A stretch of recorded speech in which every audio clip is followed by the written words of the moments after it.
Hey, ¿qué tal, comunidad lectora? Yo soy Bruno y este es mi canal Abnormal Reader y hoy les traigo un video que es la continuación de mi reseña sin spoilers y mi crítica con spoilers. En esta ocasión es mi crítica de Batman v Superman: Dawn of Justice. Espero que les guste. Comenzamos.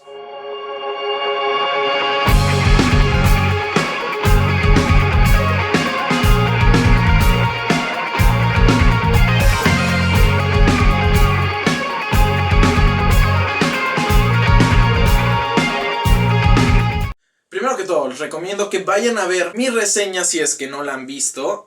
No tiene spoilers y supongo que si estás en este video quiere decir que ya viste la película. Entonces recomiendo que la vayan a ver porque voy a retomar algunos puntos que ya hablé de eso, los voy a profundizar. Esto no va a ser una reseña de la película. Yo aquí no te voy a hablar de qué trata porque de seguro tú ya la viste. Entonces aquí vamos a hablar de lo profundo, de qué es lo que nos quiere decir la película Batman v Superman: Dawn of Justice. Quiero retomar que esto es una crítica. Una crítica, por muy objetiva que sea, a final de cuentas tiene factores personales. Por eso, al final de este video, diga cosas buenas o diga cosas malas, van a ver puntos buenos y malos de la película. Yo siento que hoy en día los críticos, la gente de la academia, gente que se dedica y que ha estudiado muchísimo para tener un papelito muy bonito que presumir, con doctorados, postdoctorados, etc., se dedican a criticar películas, haciendo crítica más o menos como lo que estoy intentando hacer, pero obviamente mucho más elevada, con un contexto histórico, pero lo hacen en un contexto social, haciendo comparaciones, cosa que no está nada mal. De hecho es algo que se utiliza para el análisis literario, es algo más o menos similar. Pero hay ocasiones en las que estas personas dejan de lado el contexto de la propia historia. Y sobre todo no solo el contexto que te vienen en la propia obra, sino el previo. Para una película que es la base de un universo y que a final de cuentas tiene a su vez una película anterior, es importante que hayas visto esa película anterior, que hayas comprendido el mensaje de la película anterior, que sepas más o menos cuáles fueron los problemas, entre comillas, de lo pasado, que se ven plasmados, que se ven muy bien referenciados en esta película. Debido a la gran batalla que tiene Superman contra el Capitán Zod en la primera película, toda esta segunda historia que continúa con Superman es bastante problemática. Me explico. El personaje de Superman está en problemas muy personales. De hecho, eso es algo que no me gusta de esta película, pero lo voy a tocar después. Tenemos un Clark Kent y también un Superman que a final de cuentas son la misma persona, con bastantes problemas existenciales. No existenciales sobre de qué hago aquí, aunque sí se dan en su momento, sino más qué es lo que he hecho y qué es lo que soy, qué represento. Al final de la película destruyó varios mitos, no solo el hecho de que pues bueno, tal vez sí existían superhéroes pero no se conocían tanto, sino el hecho de que es una persona que tiene poder excesivo, puede hacer lo que sea y todo el mundo lo ve como una gran amenaza o como un gran dios. Eso quiere decir que hasta el propio Superman piensa que es su necesidad, que es su obligación salvar a todas las personas del mundo. Y seamos honestos, aunque sí, mucha gente lo trata como dios, es solo un superhéroe. Entonces, en la película pasada nos presentan a una persona que teóricamente puede hacerlo todo. De hecho, destruye una ciudad con tal de salvar a la humanidad. Y esto, repito, termina afectando a nuestro personaje principal, llegando al punto a decirle a Batman que deje de hacer sus labores, que él se va a hacer cargo. Esto va a desencadenar a lo que en realidad nos quiere decir la película en sí. Esta película no es solo un conflicto de Batman contra Superman, no es solo una recapitulación de diferentes hechos que han pasado en la historia de los cómics de DC. Entonces vamos al sentido de la película.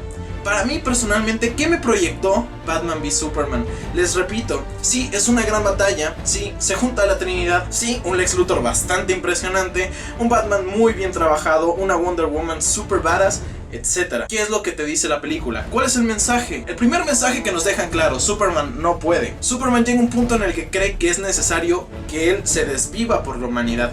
Deja su trabajo de lado en el Daily Planet, le dice a Batman que no es necesario y vaya, va a salvar gente a México, va a salvar gente a China, está en todos lados, es imposible. Superman, a final de cuentas, es un hombre que no sabe bien de dónde viene ni cómo es su casa, ni siquiera se conoce a sí mismo, no conoce sus capacidades, no sabe sus debilidades. Desde el hecho de la película pasada, que no pudo detener pacíficamente a otro kryptoniano y tuvo que destruir toda Metrópolis, hasta el hecho de que ahorita se quiera dividir, abarcar mucho, y eso a final de cuentas le perjudica. Explico por qué. Bien dicen que el que mucho abarca poco aprieta. Entonces, al creerse todo esto, Superman empieza con bastantes problemas y eso es lo que nos empieza a plantear.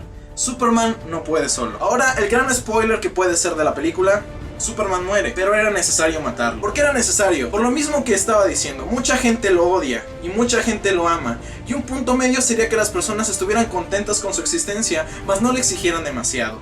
¿Cómo puedes hacer esto de una manera verídicamente histórica? Volviéndolo un mártir. Necesitaban convertir a Superman en un mártir para que la gente lo volviera a amar. No importaba cómo. No solo ayuda a como que hacer el inception de esa idea a las personas del propio universo de la película. Estoy hablando de las personas que viven dentro de este universo de la película, sino a nosotros. No solo Superman no puede, sino también puede morir, cosa que no se nos había mostrado en la película anterior. Y eso quiere decir que Superman necesita ayuda, porque también es débil. Todo esto va a servir como una muy buena base para que se pueda plantear el hecho de que al final diga, necesitamos gente como nosotros, metomanos que puedan ayudar y que puedan seguir haciendo esta gran labor. Eso es lo que me encanta de esta película, que no te lo dice claramente. Te lo viene sugiriendo hasta el final Batman, pero la historia se viene tramando desde la película pasada. Y es por eso que digo, no entiendo la calificación de la crítica. Digo, esto ya puede ser muy personal, pero desde mi perspectiva es una película bastante bien hecha. Las tomas son impresionantes. Estamos hablando de una capacidad fílmica, histriónica, guionística, que no tiene precedentes. Tampoco entiendo algunas perspectivas de youtubers, probablemente saben a quién me refiero. Sienta muy buenas bases y se explica a sí misma. Hay unos pequeños cabos sueltos, pero son muy pequeños en comparación a las 2 horas y media de película, y la mayoría de las cosas, si has leído los cómics, si tienes un poquito de lógica, las vas a entender. Bueno, si bien mucha gente se queja, es que es muy oscuro, es que DC ya tiene un estilo de Nolan. O sea, siguiendo más o menos la misma línea, que sí le dieron un pequeño giro. Créanme que estuvo muy interesante. Lo que tiene que ver con el guión, lo que tiene que ver con la capacidad fílmica, con esa perspectiva fílmica de los cómics, Zack Snyder y los guionistas se la volaron. Esta película solo puedo definirla de una forma, y es decirle que es una película para fans incluyente. Hay demasiados guiños, demasiados. Por eso evidentemente es una película que van a disfrutar más los fans de DC o de los fans de cómics en general. Sin embargo, es una película incluyente. ¿A qué me refiero con esto? A que no necesariamente necesitas haber leído los cómics de DC que se vienen hablando en esta película o que se intentan retomar para entender. A final de cuentas te introducen un Batman como si no conocieras ya lo que hizo Bruce Nolan. Te dieron el origen de Cyborg, que de por sí es uno de los personajes menos conocidos hasta los Nuevos 52 que tiene DC. De hecho, estoy casi seguro de que están como que metiendo ahí a Brainiac de una manera bastante extraña. Por eso, si eres una persona que nunca ha leído de cómics, si no conoces quiénes son de Marvel o DC Comics, o si solo lees Marvel, obviamente vas a sentir que hay cosas que no terminan de hacer clic. Y creo que dejaron muy claro, DC dejó muy claro para qué público van a este tipo de películas. Y solo es cuestión de que tú reflexiones, veas la película una segunda vez y te preguntes a ti mismo qué es lo que quiere decir Zack Snyder y los guionistas con esta película. Es lo único. De ahí en fuera, todo queda un poco más claro. Ahora vamos a pasar con lo bueno de la película. Creo que no hay manera, yo no tengo una manera de describir lo feliz que estoy con el guión. Creo que ningún diálogo está de sobra. Sí hay una que otra escena de sobra, pero los diálogos son bastante sólidos. La estructuración de personajes, exceptuando a Superman, son muy buenas. Toda la historia que nos vienen planteando tiene una lógica conforme a lo que ya se nos había presentado. Es un super 10 para los guionistas. Las actuaciones, todos o la mayoría hicieron un trabajo excepcional con sus personajes.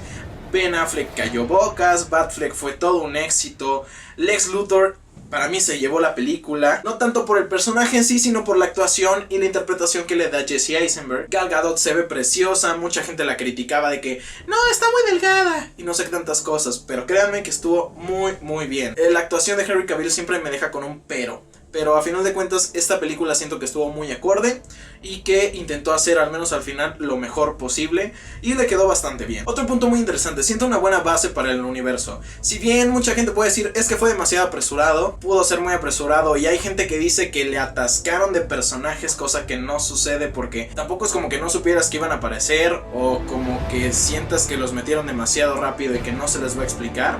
O sea, estuvo bastante bien. Eso va a ser una buena base, si bien no es la base más sólida como, no sé, tener 5 películas. Creo que nosotros estamos mal acostumbrados a ver la primera forma de hacer algo como la única manera de hacerlo. Y siento que la mayoría de los críticos y de algunos youtubers sienten que esa sería la única manera de plantear un universo cinematográfico. Y aquí nos presentan una manera bastante diferente, no random, yo no siento que haya sido random por el simple hecho del guión. Si bien no es una base muy dura, tienen bastante solidez como para en un futuro plantarle cara al universo cinematográfico de Marvel. Es probablemente, al igual que las de Dark Knight, una película de culto de superhéroes, y eso está muy cabrón. Lo malo, voy a empezar con algo muy duro. Hasta yo reconozco que la película pudo ser mejor. Es una película que por calificación podría tener un 8.5 o 9. Es Superman teto. Perdónenme la vida, pero la verdad Henry Cavill no me gusta. Y no es tanto su culpa. No digo que el actor no sepa actuar, ni tampoco que tenga mucha conexión con su personaje. Físicamente nació para ser Superman. Pero el guión, el tratado que le están dando los guionistas a Superman específicamente no me gusta. Es bueno, sirve y funciona para esto que les estoy diciendo, de que Superman no puede y que necesita un equipo. Pero a final de cuentas, no sé, no me termina de gustar. Parciales hoyos en la trama. He visto algunas reseñas y sí remarcan algunos hoyos, pero otros son cosas que se les pasaron a la gente. Algunas imágenes que son de sobra obviamente van a ser retomadas en diferentes películas. Entiendo que los críticos y las demás personas dicen es que eso no funciona para una sola película si lo analizas como una obra en sí, pero si es una película dentro de un propio universo es imposible, y la gente lo sabe, analizarla solamente como obra única. Flashpoint Paradox. Tengo que admitir que lo que menos me gustó de la película, y siento que es lo que sí no debió de haber sucedido todavía, era el hecho de que Flash advirtiera a Bat. La gente no lo iba a entender. Si no has leído The Flashpoint Paradox, si no sabes qué fue lo que pasó para que nacieran los nuevos 52, no le vas a entender, y no creo que haya sido la mejor opción. Y por último, Batman con armas de fuego. Fue bastante criticado y personalmente yo tampoco lo apruebo, de que Batman esté matando a diestra y siniestra. No sé específicamente cómo es que vayan a justificar esto, ya que al parecer la moral de Batman, todavía un poco más la de Superman, pero la de Batman está totalmente olvidada. Entonces quiero pensar que esto va a servir para también plantearnos una historia que se pueda resolver ya sea en Suicide Squad o en la película individual de Batman, pero a final de cuentas en esta película me disgustó un poco. Y bueno, después de los puntos buenos y malos, creo que es justo que ustedes determinen si la película es buena. Yo personalmente, a pesar de los puntos malos, y que los puntos malos son bastante fuertes para los canónicos del cómic, tengo que admitir que el trabajo de preproducción, producción y postproducción es impresionante. Bueno, antes de acabar esta reseña quiero decirles, cada quien es un mundo y a cada quien le puede gustar la película. Yo solo te recomiendo que le des una oportunidad. Es una película bien hecha, es una película bien estructurada, tiene ciertos fallos como todas las películas. Hasta Kubrick tenía problemas en la película. Entonces una persona no solo tiene la verdad, así que te recomiendo veas la película, la disfrutes. Si eres amante de DC Comics vas a llorar, vas a llorar. Si no eres amante de DC Comics, si solo te gusta Marvel, probablemente la odies y no entiendas absolutamente nada. Si eres una persona normal que le gustan las películas de acción, la vas a disfrutar bastante. Y si eres una persona que gusta de los cómics sin importar de qué casa, sea famosa o no, te va a atraer y te va a gustar muchísimo. Y bueno, ya para despedirme, yo soy Bruno, esto es Abnormal Reader. Si te gustó el video, pícale en el botoncito de aquí abajo que dice suscribirse. Es absolutamente gratis y eso ayuda a que tengamos mejor contenido en un futuro. Dale like si te gustó y comparte con tus amigos para que cada vez seamos más lectores anormales. Recuerda que aquí abajo en la caja de descripción te voy a dejar el link de la reseña sin spoilers y mis redes sociales para que vayas, me sigas, estemos en mejor contacto. Y lo que siempre repito al final, yo soy Bruno, esto es Abnormal Reader. Bye.